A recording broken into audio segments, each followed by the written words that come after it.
Welcome to Bitchy History, the irreverent history podcast that would like to remind you that anyone who says that the Pilgrims came to the New World for freedom of religion is either historically illiterate or lying to you for their own purposes. All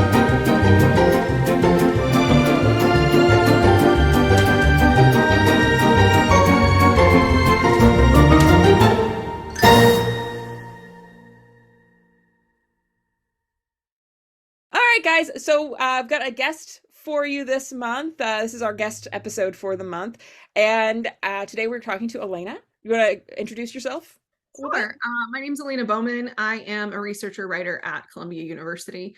I also have a couple of degrees because I'm old and I find that 1 or 2 degrees is a little bit useless.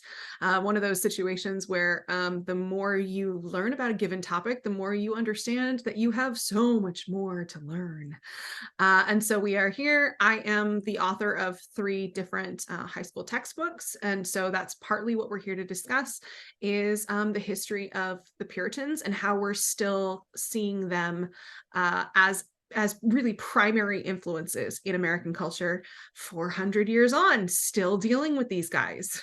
Yeah, and it's not necessarily in a good way. Yeah, not generally speaking, not in a good way. I've got a few episodes already on the podcast about the Puritans, which everybody, you may have listened to them or not listened to them at this point, but if you haven't, they're mostly back in season 1 of the podcast.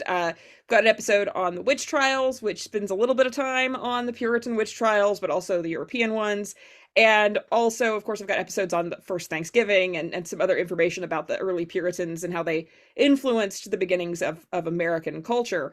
But they have, obviously they had a huge impact. There were many of the original 13 colonies were Puritan colonies that were based on that. We've got Massachusetts, Connecticut, all of these were Puritan run communities and colonies, and that's going to have a major impact on the way that the way that America is formed, and it's going to have a major cultural element.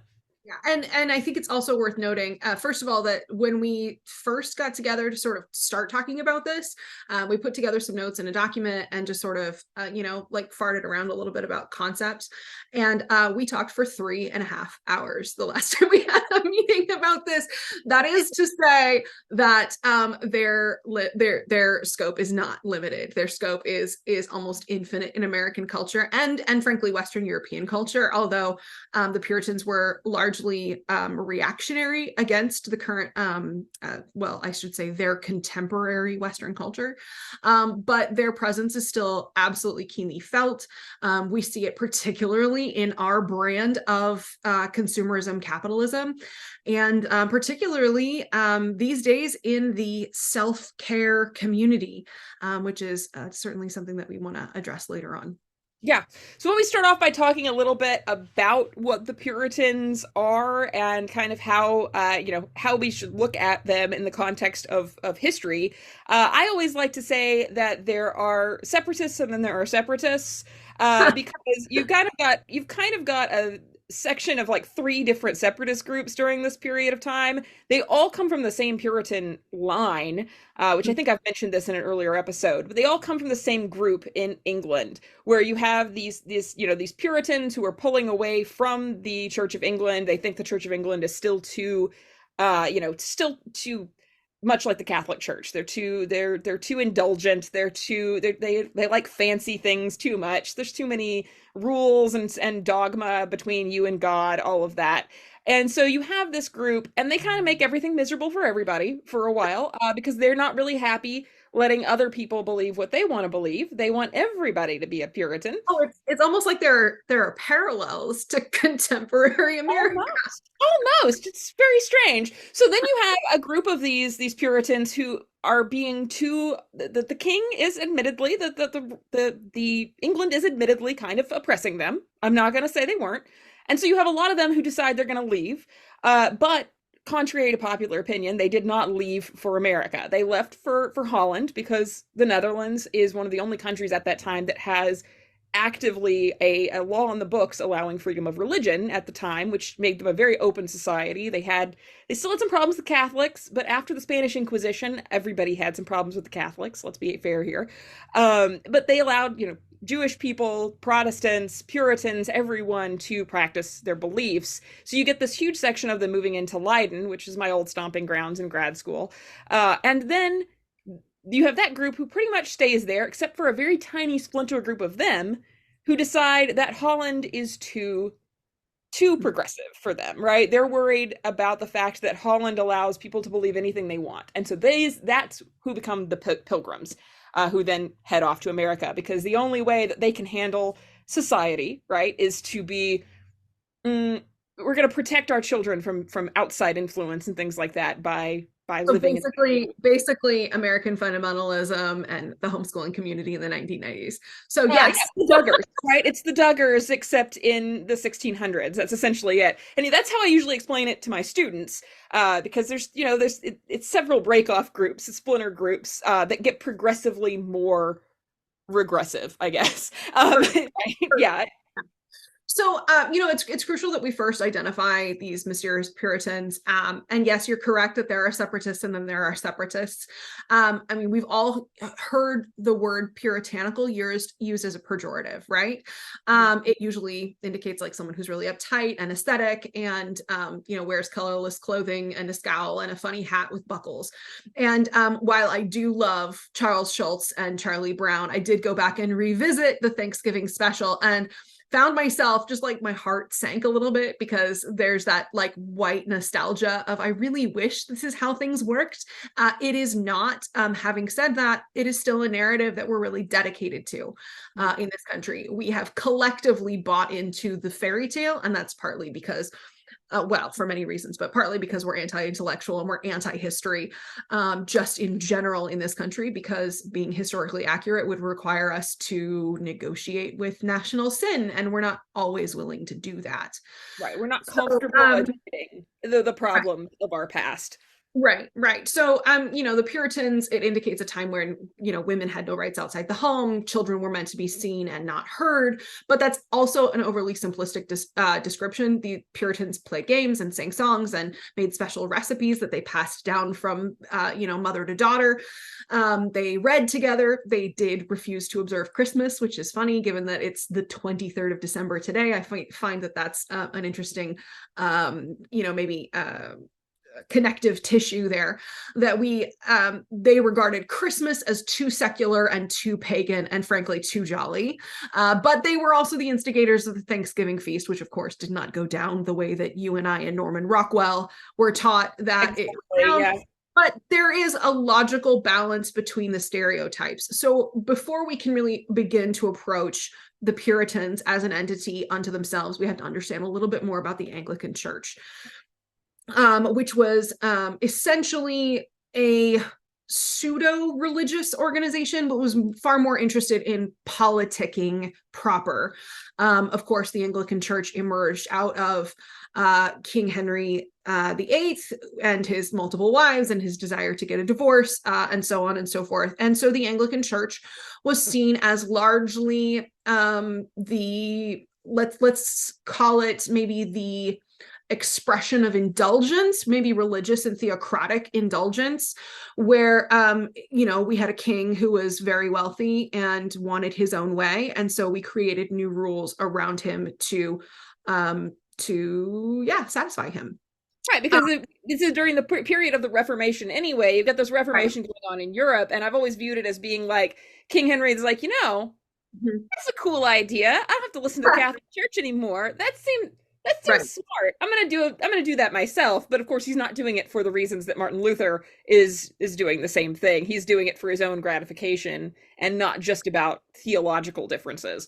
Right. And anytime we see that, we as we did with the Reformation, but anytime we see sort of like religious, social, and political upheaval, what we're going to see is like this huge delineation between progressives and people who are trying to conserve some sort of group identity. And that becomes more and more, as you said, regressive. And so with the Puritans in particular, the Anglican Church became more of a political byproduct of the situation, and it was no longer what they believed to be theologically pure, whatever that means. That should be the asterisk of this. Maybe that's the title of the episode, like whatever the hell that means. Whatever the hell that means. But they thought it. Right. So in the case of the Puritans, it became such that to be born, merely born in Britain, was to be born into the Anglican Church. So you were an Anglican or a Christian by default. It required nothing of faith. It required nothing of certain virtues. It required nothing of your political identity. And so that's partly what the Puritans were rebelling against, was that they had adopted so profoundly the works of John Calvin, who wrote, he was also, a persecuted reformer from the 16th century, French reformer and theologian, and to some degree philosopher, who wrote two very dull volumes called The Institutes of the Christian Religion. He actually has some decent ideas, but one of his chief presuppositions is the concept of predestination, and to some degree limited atonement. The concept of predestination is predicated on the idea that because God is all powerful, God knows, and in fact,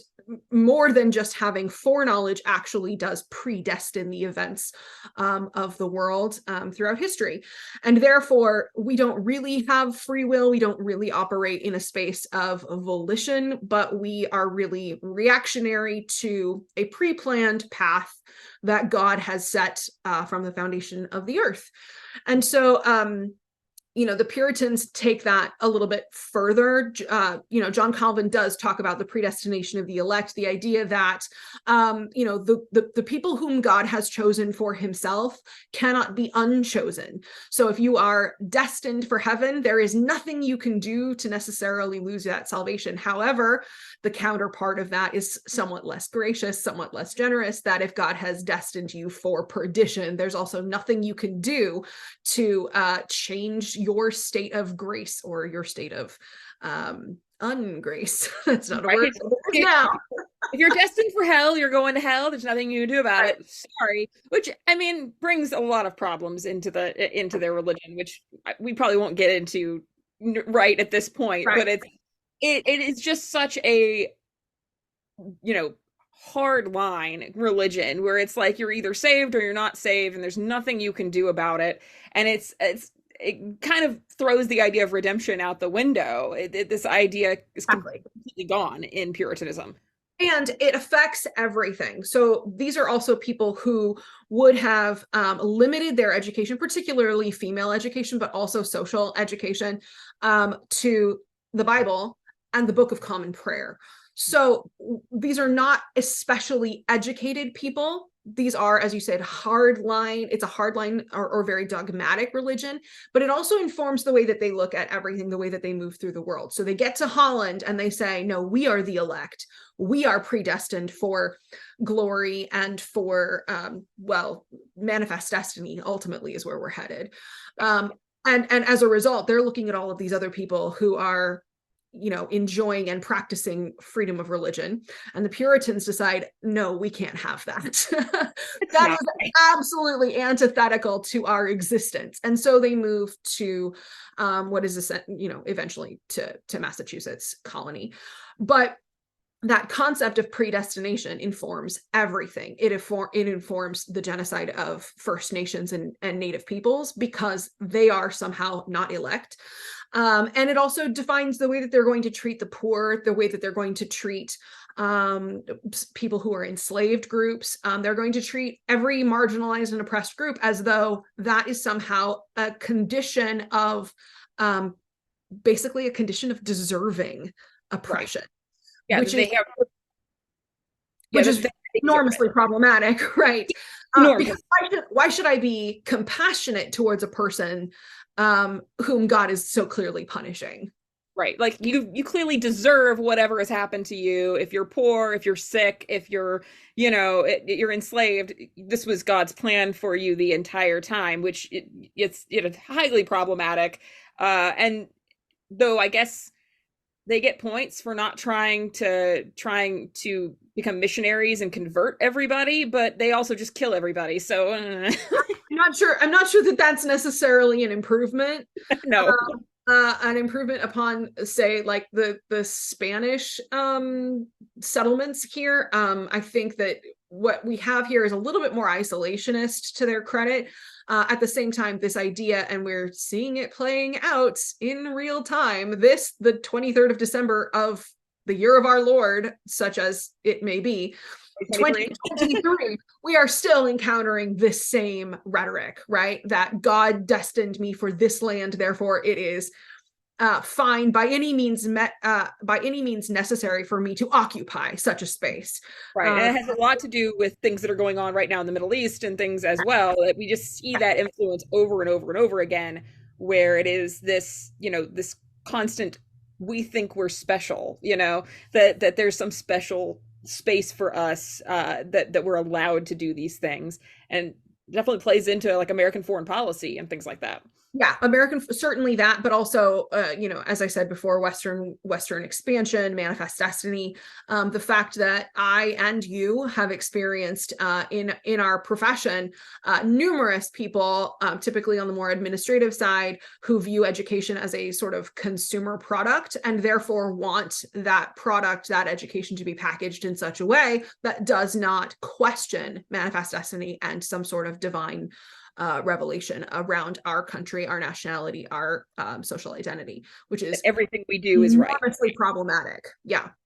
To be honest, if you and I were on the street and we met someone who said, God gave me this land, you and I would question whether or not we had to call emergency medical services, right? That is a mental illness. And yet it's something that we also have to contend with almost daily as professionals in education. Yeah. Right. You're special. Everything you do is right. Everything is for the greater good, right? Which you never hear anybody saying that. You're like, yeah, I feel like maybe you might be on the wrong side of history. Whenever anybody says, I'm doing this for the greater good.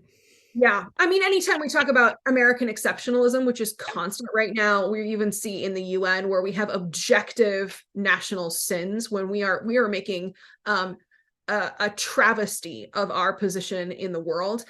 And yet we do it by claiming some sort of like an extension of divine right. That's mental illness is what that is. It is. I think it's an extension in many ways.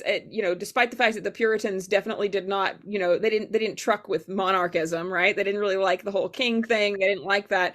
But in a lot of ways, I feel like Puritan ideology that's been passed down to us still holds a lot of that concept of divine right that kings had, because you're dealing with these people who say, I am right, God has chosen me, we have a divine purpose, and so everything we do is correct in the pursuit of that divine purpose. And it's just divine right, but on a I don't know, a democratic level instead of not even democratic, but a populist level, let's say, versus the king having that divine right. It's the same concept, I think.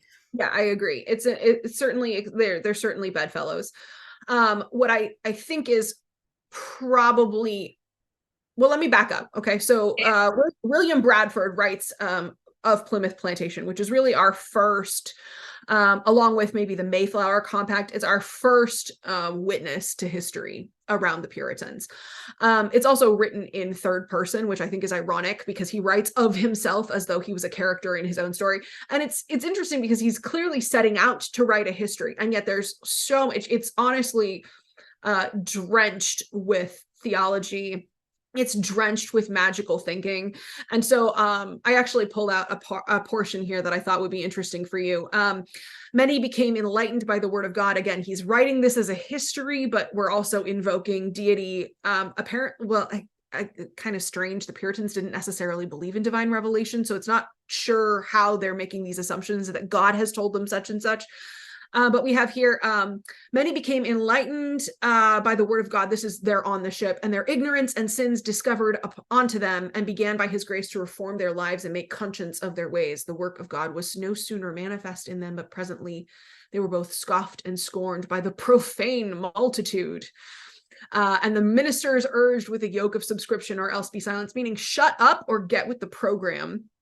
And everybody else, he talks about others outside of the Puritans. You want to talk about the attitude of separatism, is that everybody else is the profane multitude.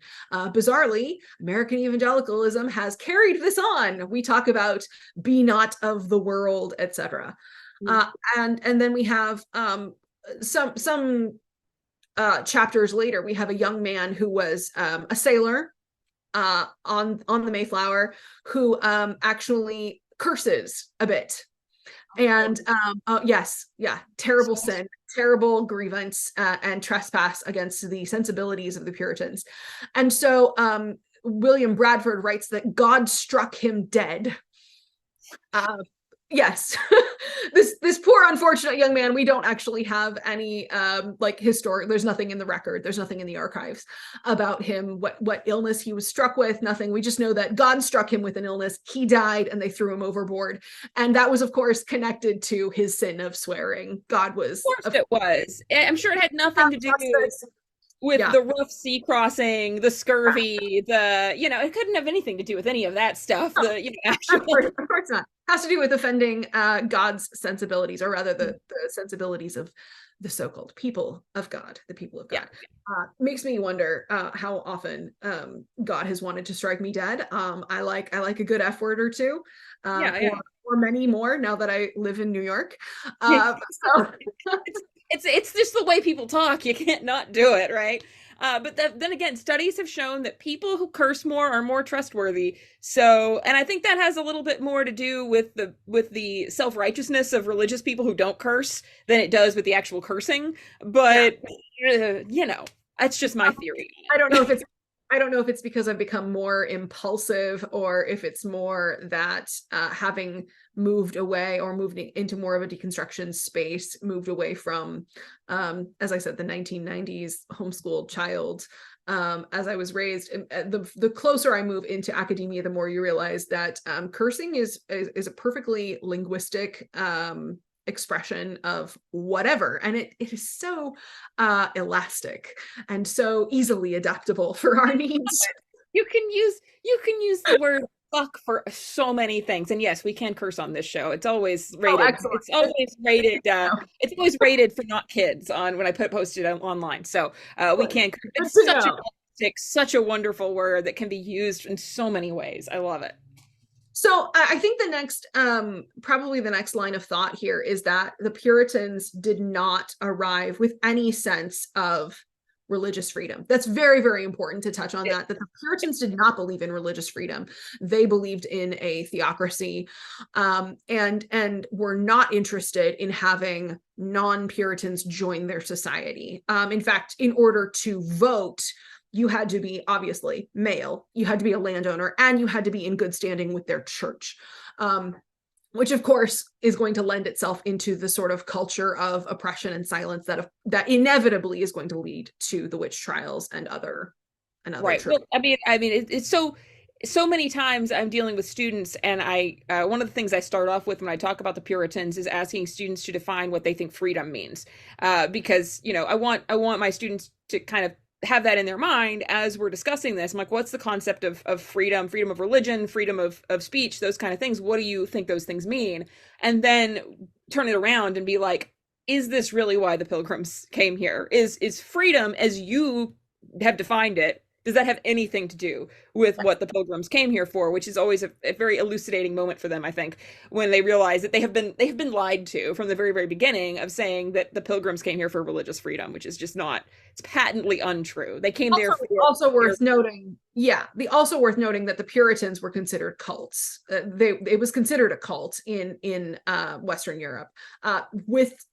There's certain elements of that certainly lends itself towards that kind of assessment. I think Like the Puritan Revolution would be another great example. We have, of course, the rise of thinkers like Milton, who patently called for regicide, and then was able to, through whatever rhetorical acrobatics, was able to say, like, yes, God destined for us to murder the king, because that is also that's a religious legitimate religious action, is to just kill the people in charge. Yes. Never mind the 10 commandments, never mind any of that, because it's totally never mind the render unto Caesar what is Caesar's, never mind any of that. That doesn't matter. That doesn't matter. If I, the Puritan head of household, believe that the king should die, then that it is completely within my purview to make that happen, which is, of course, utterly insane. But we do have this very strange, again, the predestination creeps in, where, if God intended this king to die, well, then why would I not partake in that action? So quite some definitely problematic just that a continuation of a continuation, or even an expansion of religion becoming part of politics. It's inherently, it's not separated from politics. They want the religion to be in the politics, which, like I said, you had to vote, you had to be in good standing with the church. So they have intimately connected the ideas of theology and political party at that point in time. And that's, and again, that's, unfortunately, we see that continuing throughout American culture, is that marriage of politics and religion. Now, I do think that it is so central to the conversation when, I'm sorry, well, no, I take it back. I'm not going to apologize. When absolute idiots like Marjorie Taylor Greene and Lauren Boebert and their ilk get online and say, God, the founding fathers destined us to be a Christian nation, I want to push back against that so hard, because it requires a willful ignorance of history and culture. These people cannot pass like the AP civics exam. So like, we know these people are not qualified. But that is, part of, both the glory and the demise of democracy, is that we invite people of all types to partake. And if and when, really, I should say if, because it's not a question of when democracy fails, through gerrymandering or other means, right? Various nefarious parties, what we see is particularly this narrative, especially as we see more and more anti-intellectual fervor, we're going to see more and more of this rise, where you can make blatant claims with no training, with no qualifications, with no research other than what we have, like what I think of as like COVID era white soccer mom research. Like, go and do your research. I Googled it. It makes me think of, if Google was a person, that script, like, do vaccines cause autism? Well, I have 500 results here that say they don't, and one result that says they do. I knew it. That's it. That's the research. So obviously we have bias confirmation, but what we're seeing is these people, particularly those two women who just happen to be under my skin a lot as an academic, people who say, yes, who's the gentleman from Georgia now, the guy who called the LGBTQ members of his community mutants. It's the same, right? Where you can just make a blatant statement and expect that because you are in a position of power, that somehow legitimizes your sentiment, which is absurd to the umpteenth degree, honestly. Look at the things that Mike Johnson is saying as Speaker of the House, and things he has said in the past, and all of them are they are steeped in Puritan ideology in so many ways. This idea that America is being punished for people, being gay, or people being, it kind of goes all the way back to, the hurricane is the fault of gay marriage, kind of thing, which is so funny. I just bought, a friend of mine sent me a link, and somebody had made a B movie horror poster, which has that quote from Pat Robertson about how feminism makes women, turn into lesbian, whatever. And so now I just ordered that poster, because I was like, I don't really want a Pat Robertson quote on my wall, but it's so funny that I can't not buy the poster. I would say, like, turn that into a t-shirt. I will wear that on campus. Like, honestly, I'll think about it. I'll think about making that. Times we've laughed about this before, but the number of times that you and I have both been called witches because there's, there's a scripture that says that rebellion is as witchcraft. And therefore, because I'm a woman who speaks in academic spaces, which have been historically preserved for white old men, that I'm automatically included in the populace of apparently local witches. I'm part of the local coven by merely being well read, apparently. Apparently, but that's okay. I'm okay with being in part of a coven. I'm fine with that. I'll own it. I just we're off Honestly, topic. I'm in good company. We've slid off topic a little bit, but that's okay. I like sliding off topic. I'm just gonna say I saw a post a few days back where somebody was talking about how, like, oh yeah, remember back when evangelical churches said that reading Harry Potter would turn you away from God and turn you into a witch or whatever. And I remember it was a friend of mine who posted it on Facebook, and I commented on it and said, I'm really not the best person to try to refute that. Like, I mean, I'm not saying that Harry Potter had anything to do with that, because Harry Potter is written by a garbage human being. And it's not even good writing, in my personal opinion. I said it. I'll fight me if you don't like it. It's not even good writing. I'm saying that more to the listeners. If they want to fight me, they can. But I don't think that's what caused me to turn from the church and become a witchy lesbian with too many tarot cards. But I can't really refute the point either, which is very frustrating for me.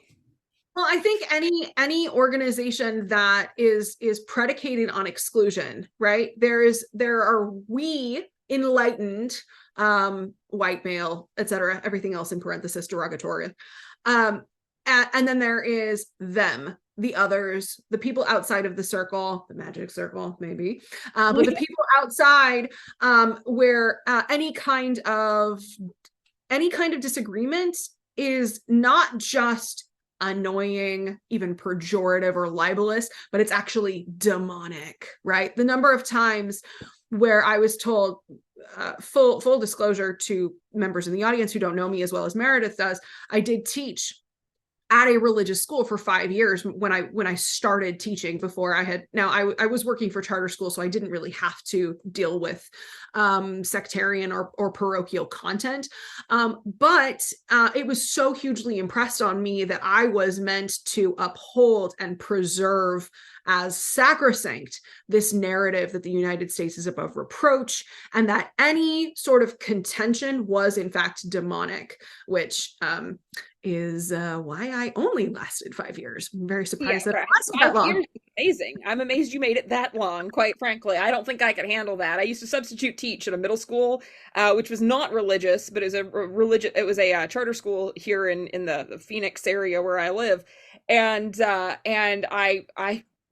don't know if I'd ever take another subbing job there again, because it did have just this weird American exceptionalist overtone to everything in there. And I was like subbing in a Latin class, and still, like, I got kind of a nasty email from somebody after I did it. I made a TikTok about it because I don't put my hand, I don't say the pledge. I don't put my hand over my heart. It's not a thing I do. I think it's weird, and I think a lot of people around the world would think it's pretty weird. And I would argue that it's pretty primeval, anti-American. Exactly. And I actually had students in my homeroom class that, I was subbing for, and they were like, "Oh, I can't believe you didn't say the pledge."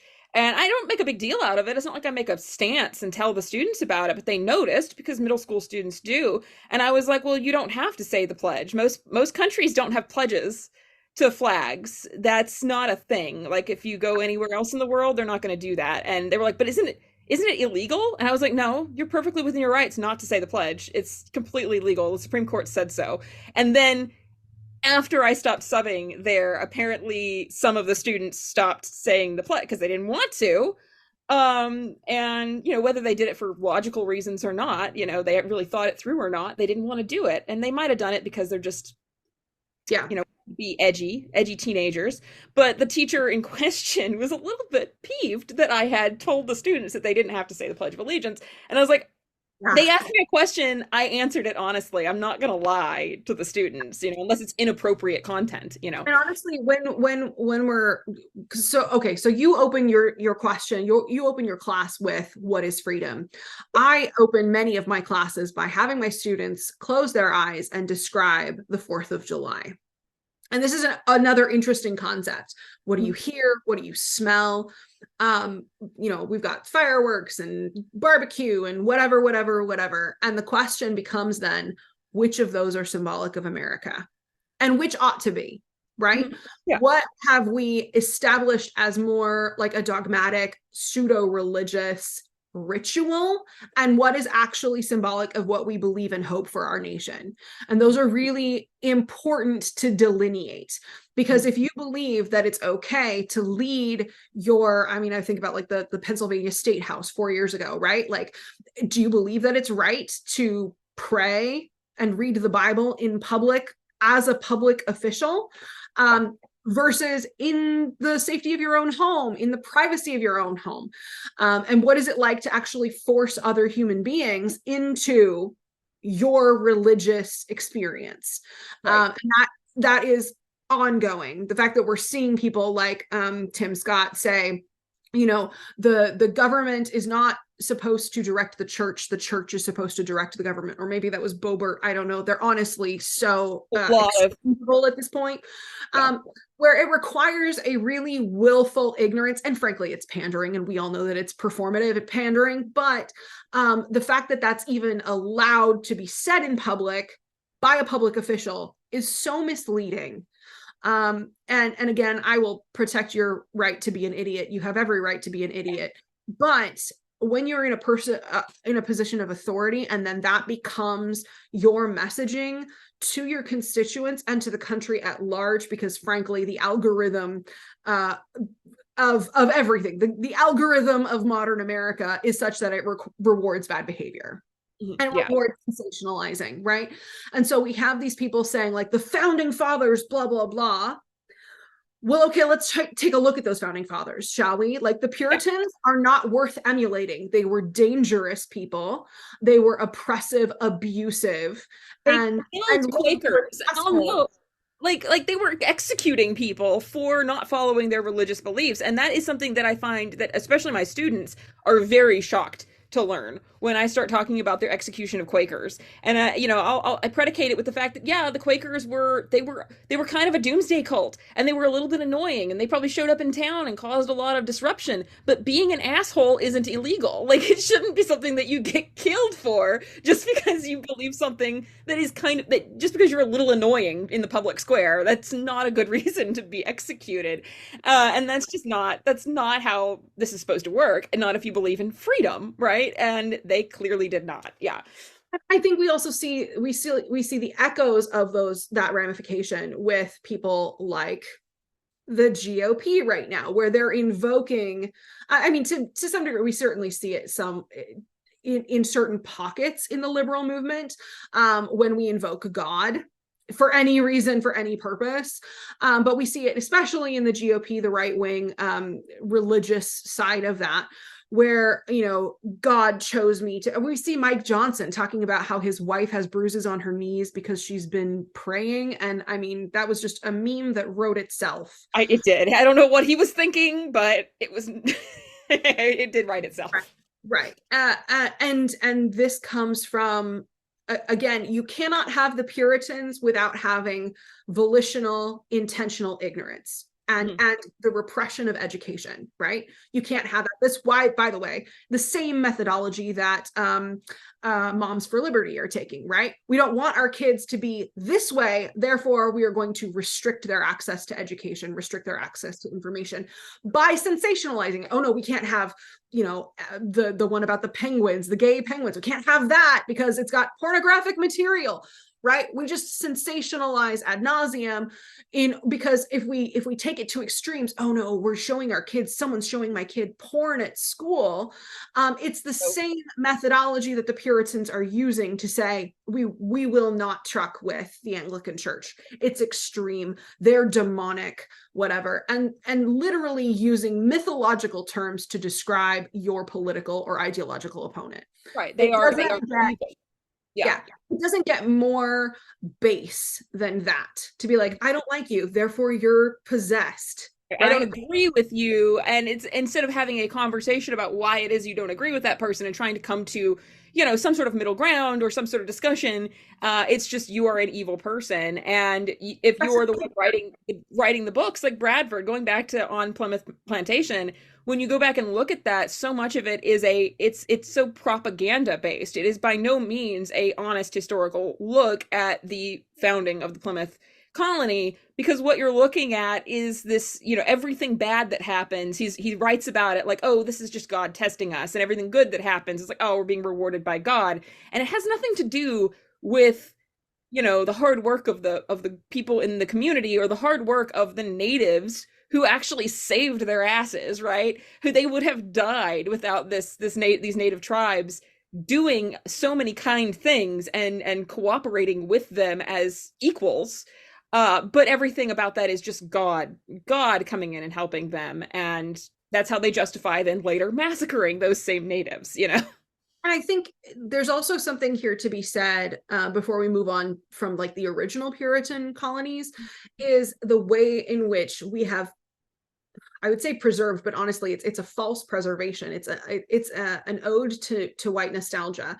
As I've mentioned, homeschooled in the 1990s. I remember very distinctly this book that is now, by the way, being touted by Moms for Liberty, so that you should know from the get-go that this is a bad source of information.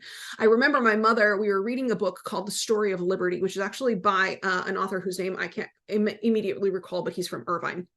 And this book is the Story of Liberty is essentially an entirely fictionalized version of Plymouth Plantation, and more. But it honestly says things like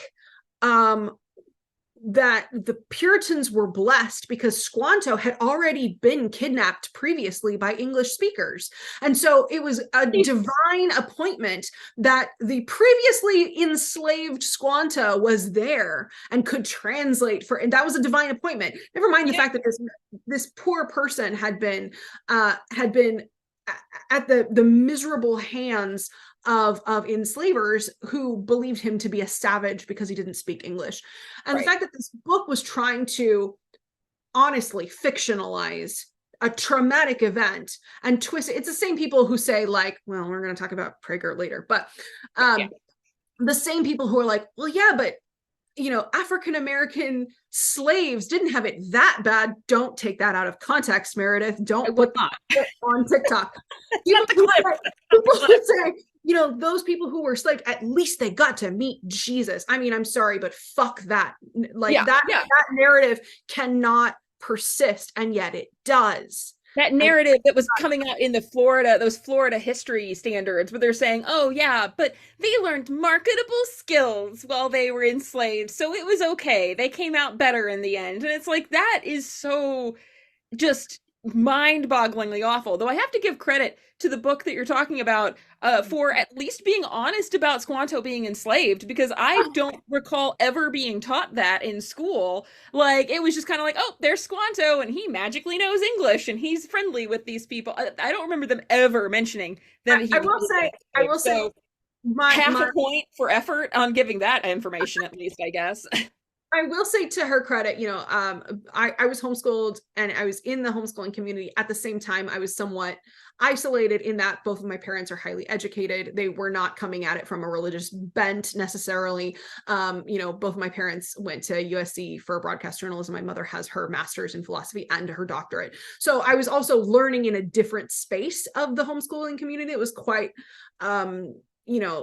I would say a bit of an outlier, but I will say, to her credit, my mother actually took that book in front of me, tore it up, and threw it in the trash. So I'm quite happy. I'm happy to say that was very important. Like, we do not propagate misinformation, particularly with a religious bent that is so destructive.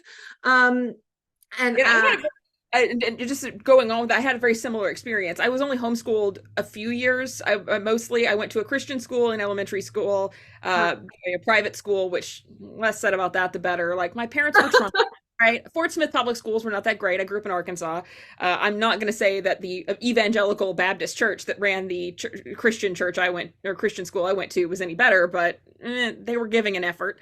And they went out of their way to send me to a private school, so good for them. But then I was partially homeschooled throughout other years, but primarily that was for other reasons than my parents having a issue with the education. Like my mom's has an optometric doctorate. She's an optometrist, so she's not a medical doctor, but she's gone to graduate school for medicine. My dad was a science teacher. Yeah. So I was never raised with that, like, oh, evolution's not real or things like that, which I was never raised on that. And most of my homeschooling was done because I was having emotional issues, like I had depression and things like that, and I was being bullied, and so my mom pulled me out of school.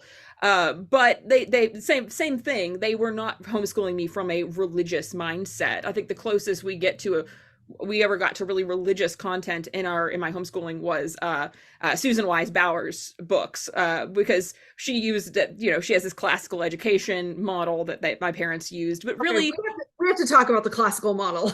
we'll get around that eventually. Maybe we'll have another episode. We could talk about the classical education model in another episode, but as far as things go, Susan Wise Bauer is like religious light. She's not like the crazy Right. side of this.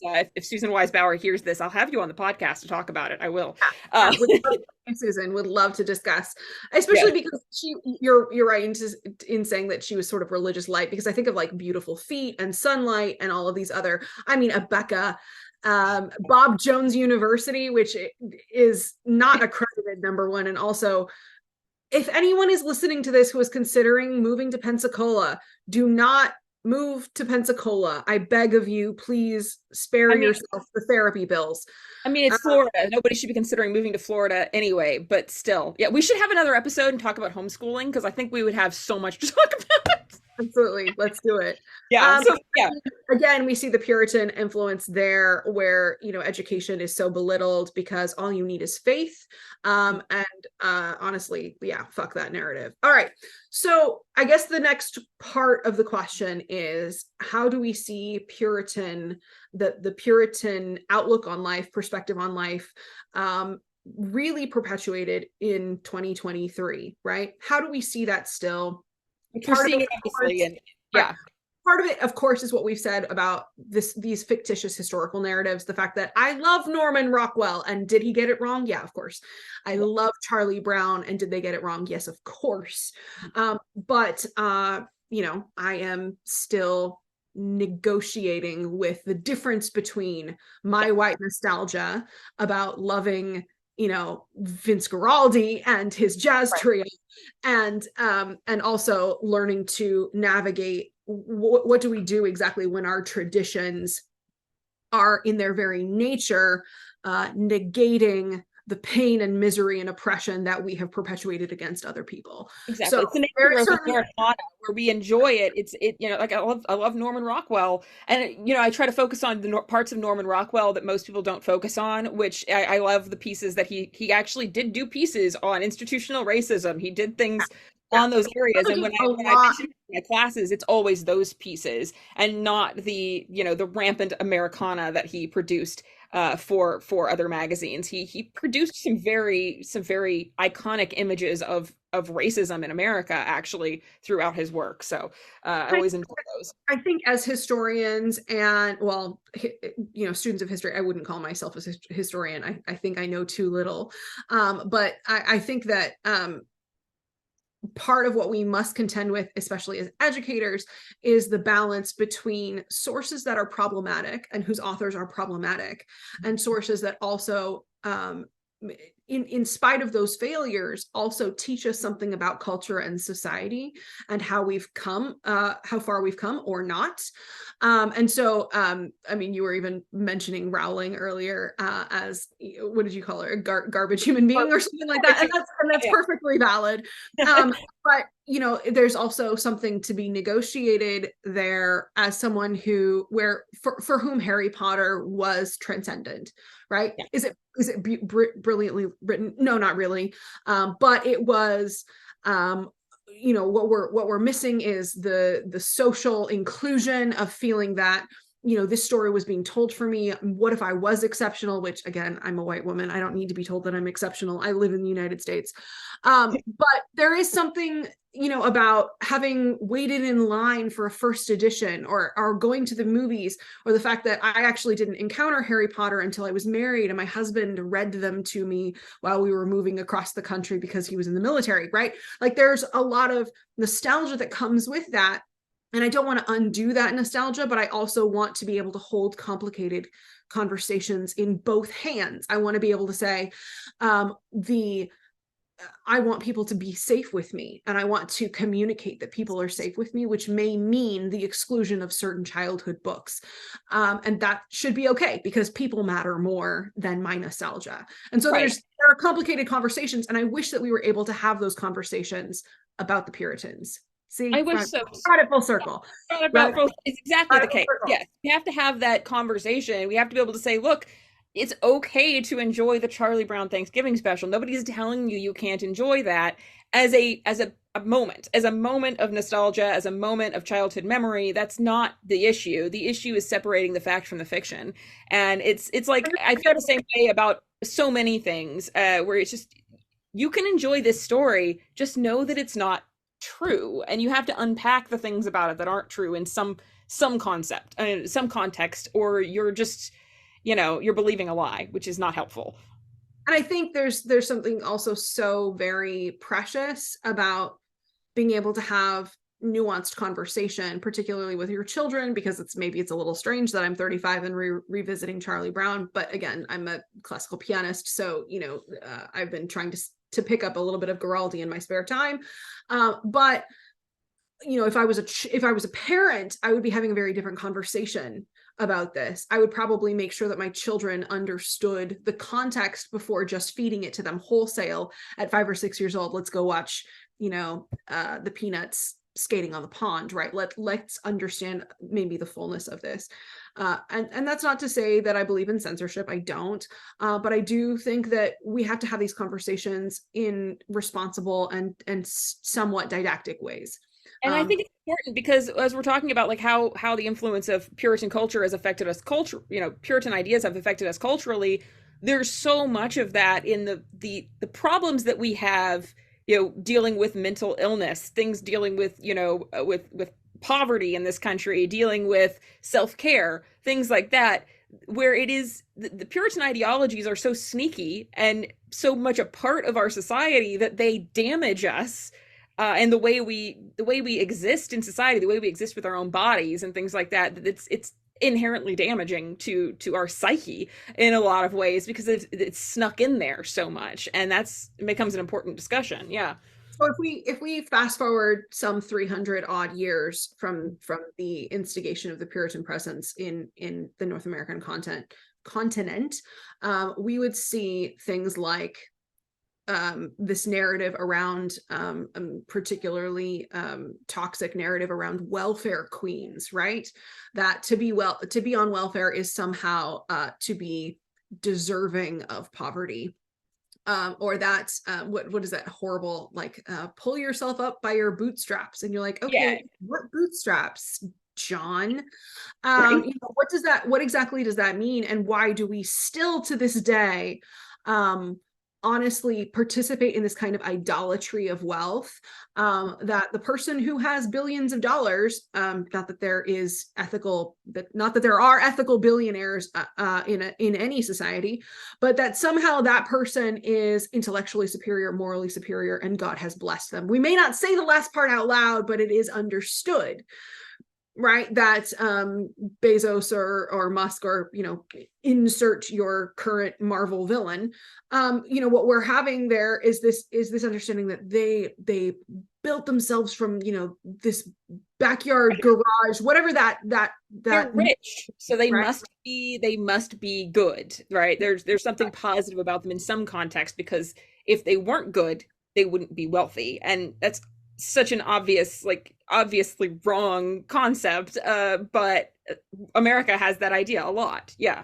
The corollary is equally prevalent, right? That if you are poor, it's because your you're unlucky, or at worst immoral, right? that you are a drag on the system, that you are, somehow like this constant, uh, honestly, conflation of marginalized people groups with people who are deserving of poverty Yeah. is a uniquely Puritan idea. That's one of the more honestly insidious ways that the Puritan impact is still felt in this country, is that if you are poor, it's because you are deserving of it. You are deserving of poverty. You are deserving of want. And if you Mhm. just worked a little harder, you just grab, just had three jobs or maybe four. If you already have three jobs, get a fourth one. And if you just stop buying avocado toast and Starbucks, or stop getting your daily coffee, you'll be able to afford a house or afford any of these things. We have this that's a very much a part of our culture, where it's this idea that somehow if you just work a little harder, just hustle a little more, you'll end up successful or wealthy or whatever. And I can't remember the name, cannot for some reason remember the name of the guy right now, but he was big in the late 1800s, early 1900s on writing books about like rags to riches. And I cannot remember his name right at this moment. I'll put it in the notes later. But Uh, I, um, The Rise of Silas Latham is what comes to mind. I that might be it. Let me. Howells, Howells, I'm William gonna Howells. No, it's not that guy. He was big in like, the idea that if you work hard, anything will come to you, right? You're just gonna get these, and it's kind of similar to the Rise of Silas Latham, but it's not that author. He wrote a whole series of these, stories about like young men who were, like down on their luck, orphans or whatever, and would become, wealthy. And what I always find funny about those books is that the man in question who wrote them um, was a pedophile. And so he wrote a book, all these series of books that were popular about young men usually having a wealthy benefactor who helps them because they're such a good person and they become wealthy as a result of it. And you have to raise a lot of red flags about that once you realize what his background was and the fact that he was like expelled from the church he was a pastor of for inappropriate behavior with young boys, which whole thing to unpack there. But it kind of goes into this idea that like, oh yeah, it's kind of a red flag when you think that everything in life is going to be handed to you if you're just a really good person. Like that's not accurate. Yeah. So I mean, I think my parents, my mother is still a very religious person. My father was until his death. But I remember so very clearly as a young child, my father was out of work when I was just born. And he told me, it was part of family lore, in fact, that he said something like, you trust God, but then you knock down every door until you get work. Which is to say, we don't really, God is not in charge of our fate. We are, but there's still an element of the Puritan in that, to say, Right. not that we are predestined, but to say that if I work harder, I can still accomplish the American dream. And the American dream is different for everyone. But this sort of, the social buy-in is that if we work harder, we can achieve our goal, without recognizing that there are obstacles that are absolutely intrinsic to existing as an American, particularly for people of color, and for marginalized groups, that they're going to encounter different obstacles. And the Puritans would have said, well, yes, but that is because that's like the result of your sin or the result of some moral failure. Exactly. I was going to use a second to talk about the phrase American dream. Ah, I've been finally trying to work my way through this book. I've quoted it before in a couple of TikToks. I'm trying to work my way through actually finishing it. It's this book by Sarah Churchwell, in which she kind of unpacks the history of the terms America First and the American Dream. It's called Behold America. And it's a really interesting look at the kind of history of those terms and how they've impacted American society and culture. Because the American dream is a very politicized term, but so is the term America First, and they kind of mean something. but we always hear the terms and we don't know what they mean or where they came from. And I think it's a really interesting book. And I figured out who it was. Horatio Alger. That's the guy I'm talking about, who wrote all these books about, yokes becoming wealthy through their good works or whatever. Yeah, rags to riches narrative is his thing. He wrote them 1868 all the way through his death in 1899, and he was a child sex abuse. He had been reported for this gross familiarity with young boys. He didn't deny anything. He admitted what he did, and they just kicked him out of the church and let him go. Nobody ever did anything about it, which is Yeah, that does speak, that does speak somewhat to the degree of difficulty that exists in holding wealthy people accountable. Yeah, exactly. They get away with so much because, again, if you're wealthy, if you're connected, you must be a good person. It just kind of goes into that. And, like we were talking about welfare, it is this idea that you have done something to deserve it. And that is it intrinsically tied, I think, to the way that America views the welfare system versus other countries. Like when you're living in, like I lived in Europe for a while, the idea of being on welfare is not as, even in a very Calvinist country like the Netherlands, the idea of welfare is not treated the same. It is not treated as if you have done something wrong or that there is something intrinsically, lazy or broken about you as a person. It's just a matter of, you need some help, right? You've got a lean time. There's a problem here. And you're not doing anything wrong to need that. And I think a lot of cultures, especially in Western Europe, the welfare is a lot less demonized. People aren't treated the same way. And, that's a much healthier way because people don't have to feel ashamed of needing that help. Whereas I know people here in America who feel horribly ashamed of needing things like food stamps or things like that. I remember reading a story recently, an article about an adjunct professor in New York City who had written about the fact that she was on food stamps and how she happened to have been in line at the grocery store, and she realized that one of her students was the woman at the checkout. And so she is sitting here going, I can't pay my student with my food stamp card because then they're going to know that I'm on food stamps and they're not going to look at me the same way.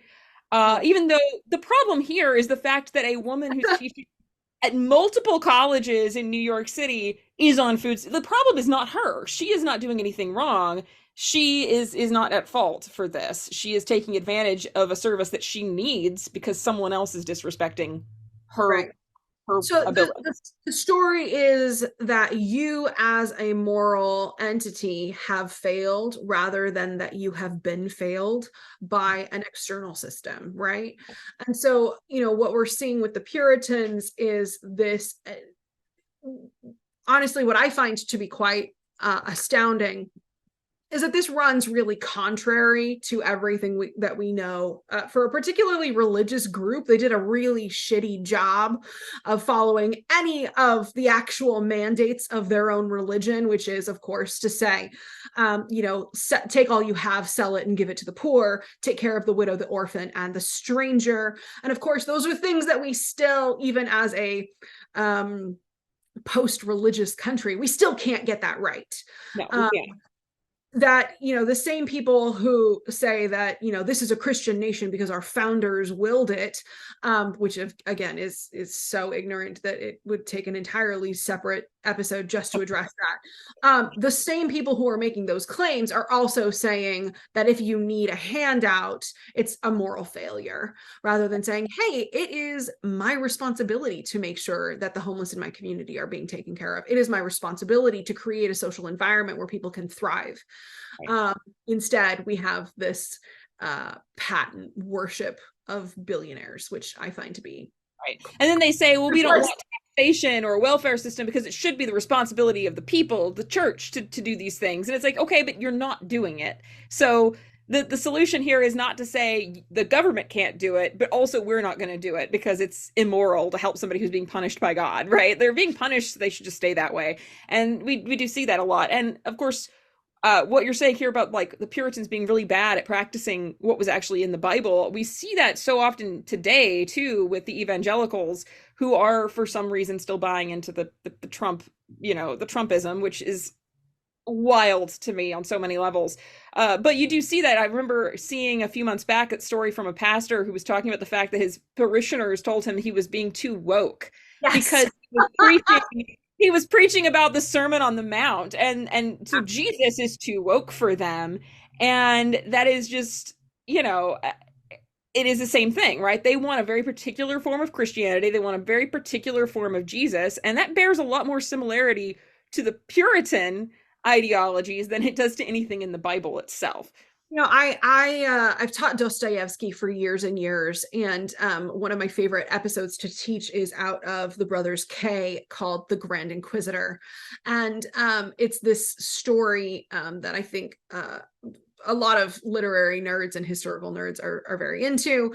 We engage with it quite prolifically. It's this idea that this society has been waiting because the Inquisitor is coming, someone is coming, and of course this is a metaphor for the arrival of Jesus at whatever end times you ascribe to, and of course he ends up dying again. They murder him again because he is critical of the way that they treat primarily the poor. And that is, again, the structure that we have borrowed in large part from the Puritans, because obviously we don't get that in church history, except when we begin to sort of create connective tissue that does not exist between religion and politics. There's a reason that they tell you not to bring those two topics up at the Thanksgiving dinner table, kids. And then I encourage everyone to do that every Thanksgiving because I like to come. Of course you do. But that's just me. At Thanksgiving when I reposted my Thanksgiving episode for it, I was like, everybody should have everybody listen to this while you're making Thanksgiving dinner, Yes. and then tell me what the reactions were because I enjoy chaos. That's my thing. But yeah, it is incredibly frustrating to watch people who don't know anything. I went to a Christian evangelical Bible, like a private school, and I was raised in the evangelical Baptist church. And I am one of those people who takes things very seriously. So if I'm going to be Christian, I'm going to be Christian, right? I'm going to read the Bible. I'm going to know what it says. And I won every Bible quiz bowl. I was that kid. And it is very frustrating to me to watch people who know nothing about the Bible talk about how good a Christian they are. And your version of Christianity does not jive with what I learned, which is one of the reasons I left the church, because the version of Christianity they were preaching also didn't jive with what I was reading in the Bible. And it didn't make any sense to me that, that you can, if this religion is true and you're just going to ignore it for your own purposes, then I don't see the point. I just don't see the point in any of this. And it just frustrates me. Yeah, to that exact end, two quick two quick stories, I guess. The first is obviously the image that is seared into my brain of Donald Trump refusing to answer which is his favorite scripture. He says it's too personal.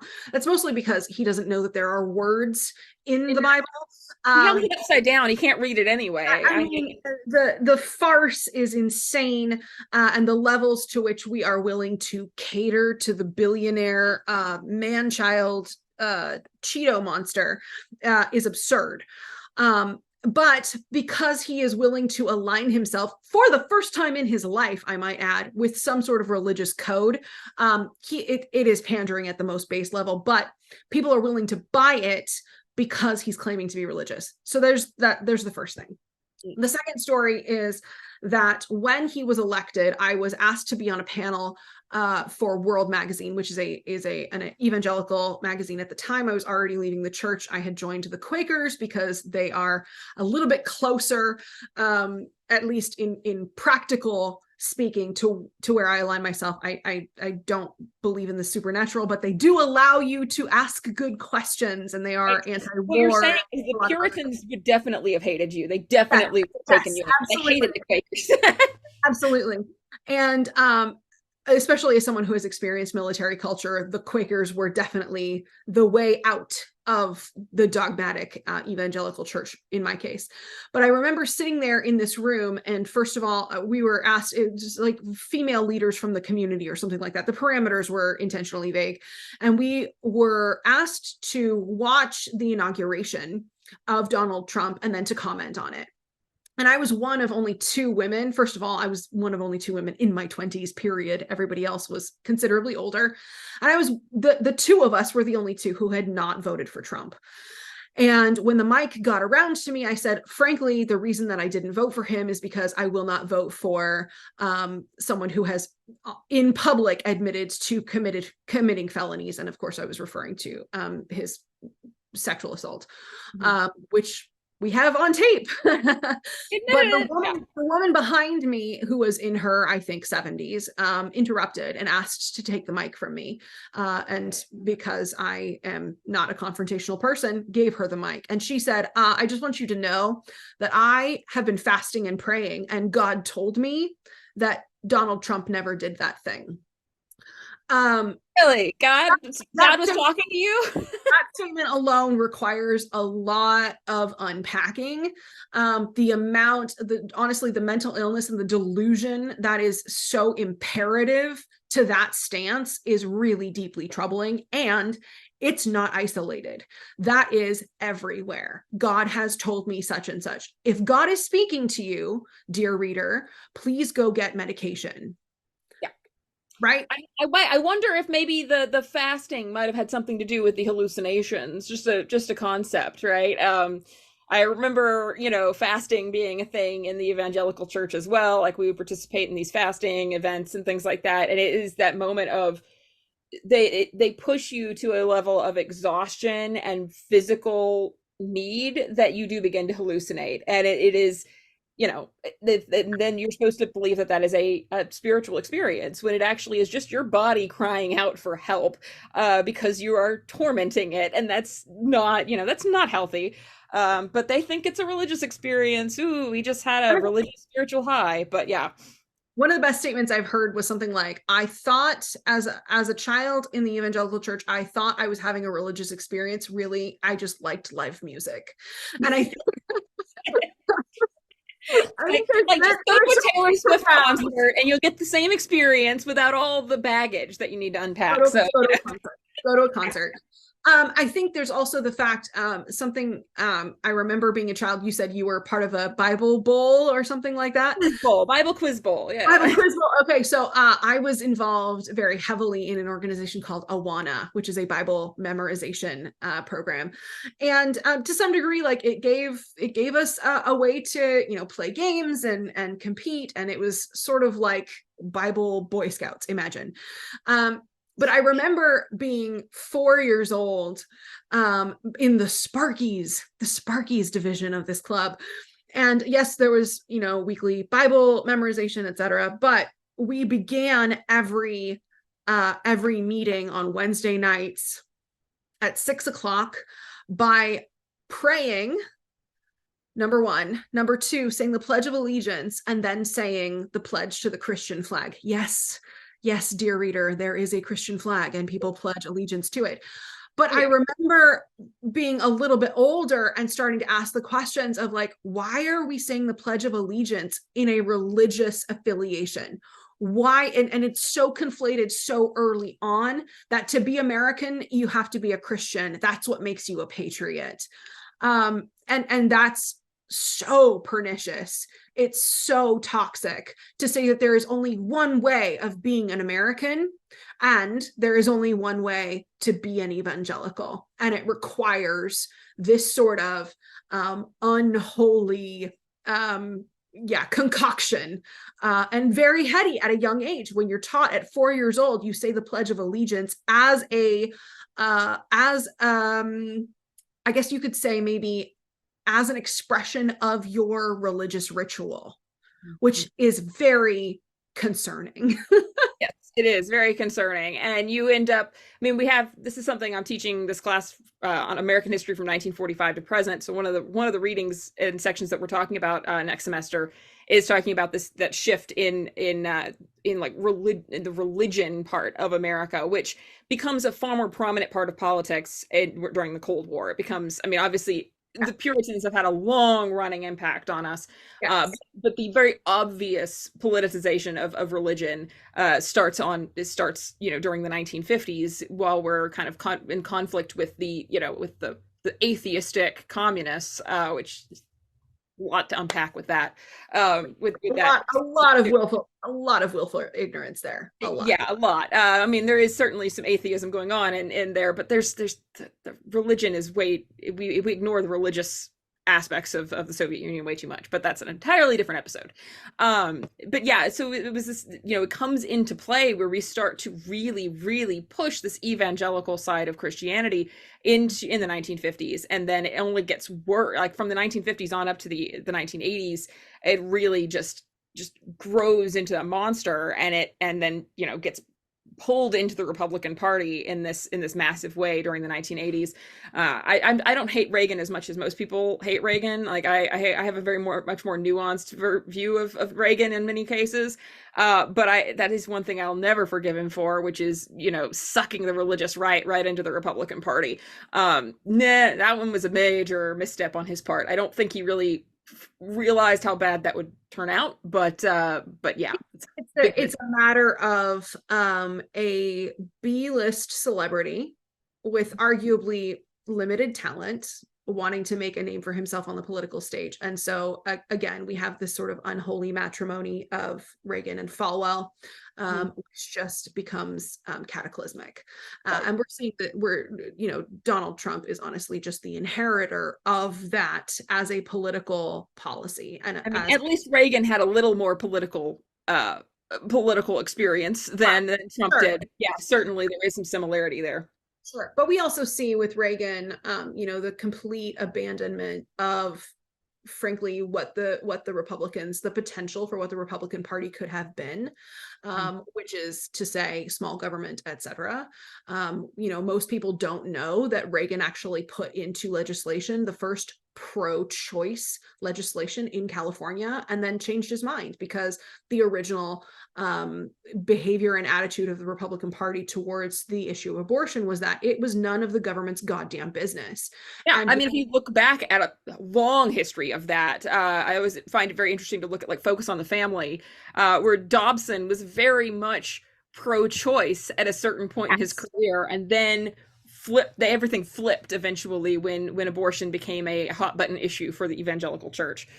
Another funny story then is, because I was teaching, I taught both I taught APUSH and American literature, not concurrently, but different days of the week. And so I had a lot of students who actually overlapped and did both at the same time. And so I remember one young girl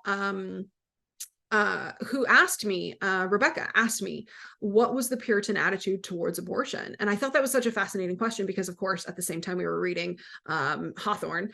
And it was a great question. It had not occurred to me. And so I went and actually did some research. And as it turns out, the Puritans were absolutely wholeheartedly fans of abortion, because you could not tell if it was very much Schrodinger's fetus. You know, you couldn't tell if the baby was alive until it was quickening, which is to say kicking. And until then, abortion was used prolifically as a way of, you know, especially for unwed mothers, it was a way of providing them an alternate choice in life, an alternate path in life.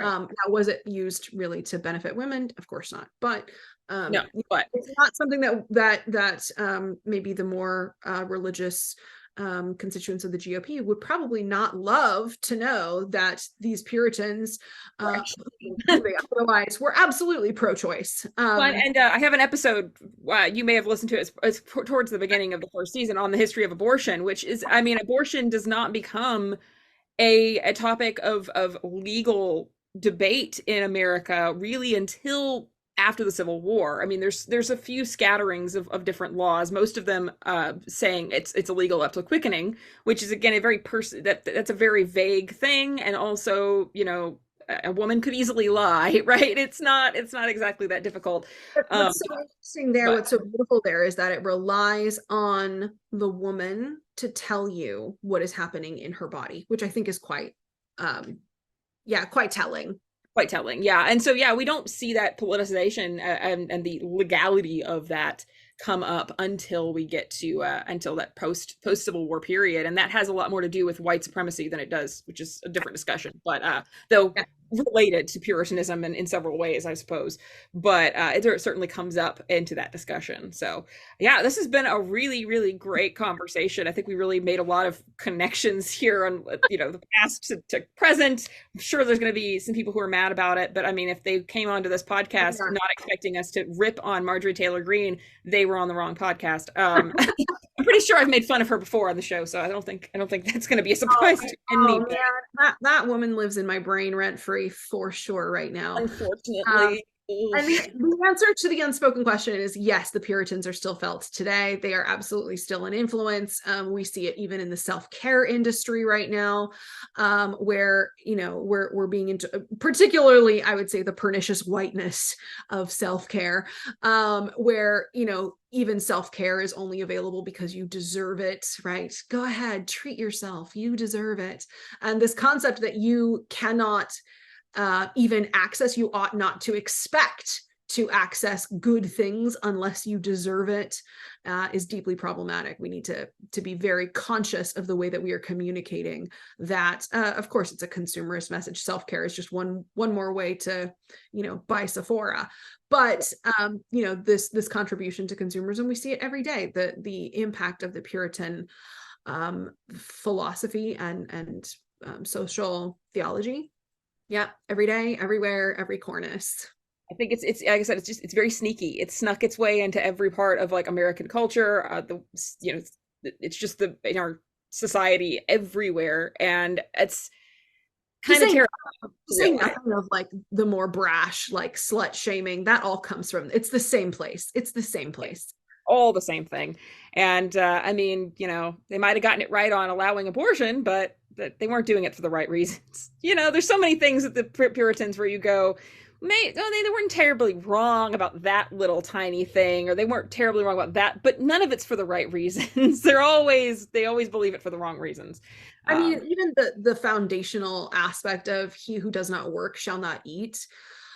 This idea that you have to be productive and you have to be somehow contributing, and that if you are somehow, if you're otherwise abled, or if you are from a marginalized group, if you cannot produce, then you don't deserve food.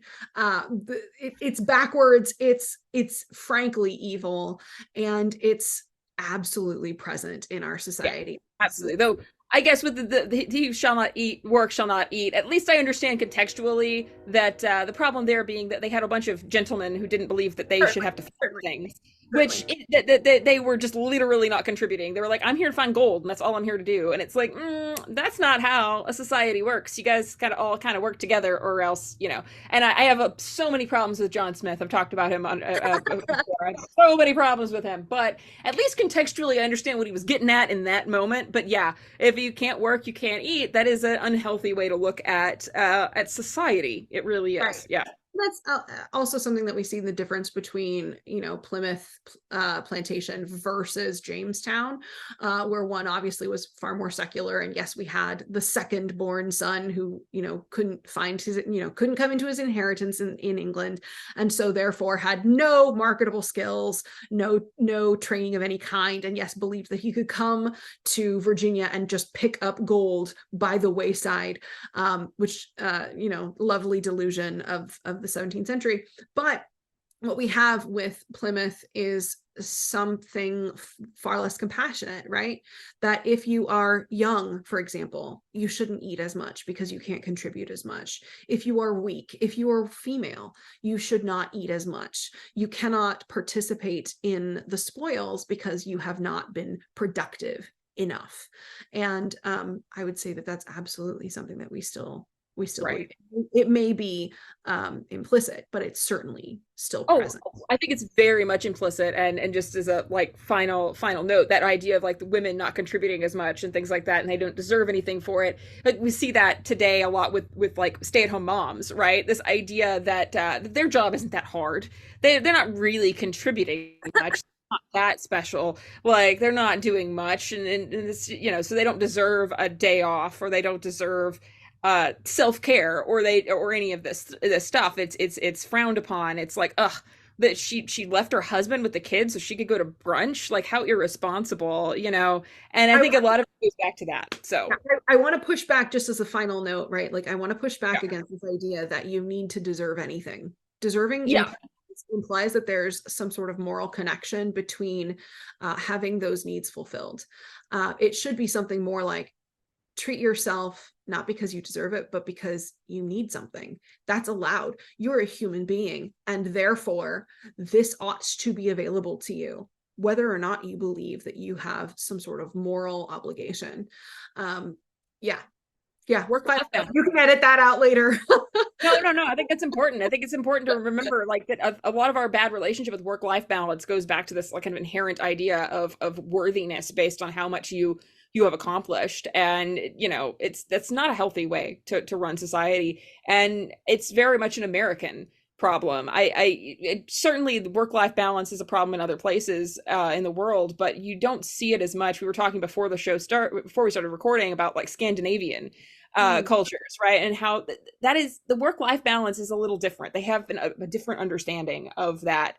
And a lot of European countries, they have a different understanding of it. And I think that goes back a lot to the idea that, like, yeah, you're allowed to have vacations, you're allowed to take time off, you're allowed to take your paid days off, Yeah. right? Whereas in America, if you do that, it's like, well, you can take your days off, but you shouldn't expect to get a raise, or you Mm. shouldn't expect to get promoted later because you dared to take a week off to go on vacation so you don't burn out. And that becomes an issue of like of worthiness for Americans. I was in a lecture a few weeks ago where my one of the professors who had come in and so it says something like, oh, I plan to read a trashy novel over Christmas, it's like my guilty pleasure. And then she stopped and almost had a conniption. It was great to watch in real time, where she's like, wait, why did I call that a guilty pleasure?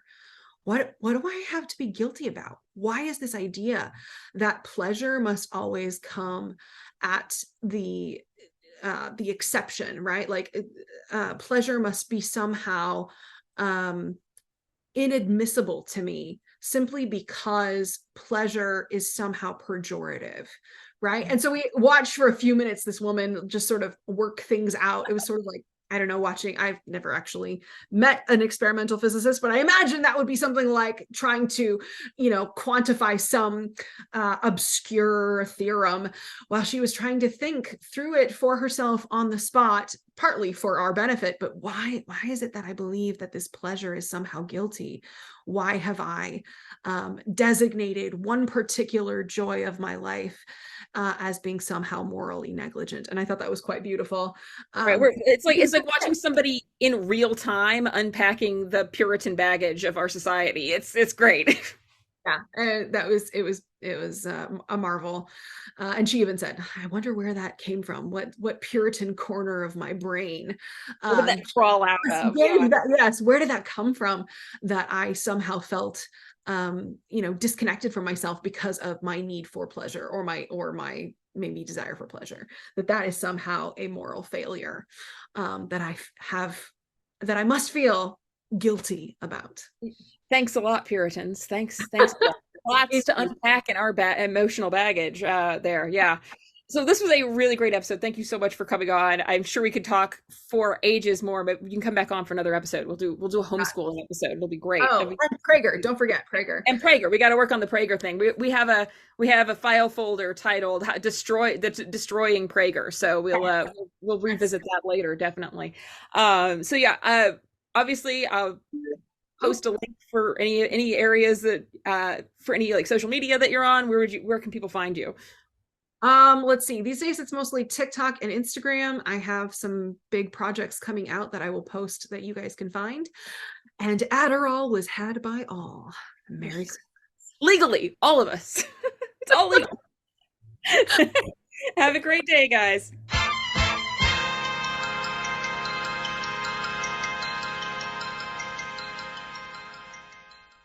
Thank you so much for tuning in to hear us bitch about history today. We will definitely be having Elena back in the future because I think between the two of us, we could easily fill like 10, 20 more episodes together, given the length of our average Zoom calls when we find the time to actually talk during our crazy schedules.